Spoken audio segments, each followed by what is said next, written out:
एक गांव में एक अमीर जमींदार रहता था। वह जितना अमीर था उतना ही कंजूस भी। अपने धन को सुरक्षित रखने का उसने एक अजीब तरीका निकाला था। वह धन से सोना खरीदता और फिर उस सोने को गलाकर उसके गोले बनाकर अपने एक खेत में एक पेड़ के नीचे गड्ढा खोदकर डाल देता था। रोज खेत जाना और गड्ढे को खोदकर सोने के गोलों की गिनती करना उसकी दिनचर्या का हिस्सा था। इस तरह वह सुनिश्चित करता था कि उसका सोना सुरक्षित है। एक दिन एक चोर ने कंजूस आदमी को गड्ढे में से सोना निकालकर गिनते हुए देख लिया। वह छुपकर उसके जाने का इंतजार करने लगा।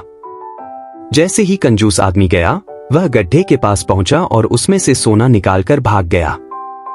अगले दिन जब कंजूस आदमी खेत में गड्ढे के पास पहुंचा तो सारा सोना नदारद पाकर रोने पीटने लगा। उसके रोने की आवाज वहां से गुजरते एक राहगीर के कानों में पड़ी तो वह रुक गया। उसने कंजूस आदमी से रोने का कारण पूछा तो कंजूस आदमी बोला, मैं लुट गया, बर्बाद हो गया।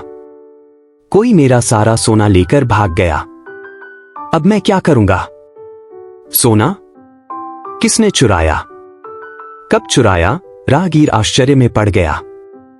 पता नहीं चोर ने कब इस गड्ढे को खोदा और सारा सोना लेकर 9-11 हो गया। मैं जब यहां पहुंचा तो सारा सोना गायब था।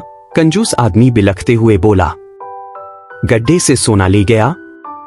तुम अपना सोना यहां इस गड्ढे में क्यों रखते हो? अपने घर पर क्यों नहीं रखते? वहां जरूरत पड़ने पर तुम उसका आसानी से उपयोग कर सकते हो। राहगीर बोला, मैं अपने सोने को कभी हाथ नहीं लगाता। मैं उसे सहेज कर रखता हूं और हमेशा रखता, यदि वो चोर उसे चुराकर नहीं ले जाता। कंजूस आदमी बोला। यह बात सुनकर राहगीर ने जमीन से कुछ कंकड़ उठाए और उसे उस गड्ढे में डालकर बोला, यदि ऐसी बात है तो इन कंकड़ों को गड्ढे में डालकर गड्ढे को मिट्टी ढक दो और कल्पना करो कि यही तुम्हारा सोना है, क्योंकि इनमें और तुम्हारे सोने में कोई अंतर नहीं है। ये भी किसी काम के नहीं और तुम्हारा सोना भी किसी काम का नहीं था।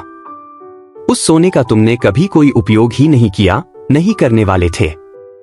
उसका होना न होना बराबर था। सीख, जिस धन का कोई उपयोग न हो उसकी कोई मोल नहीं।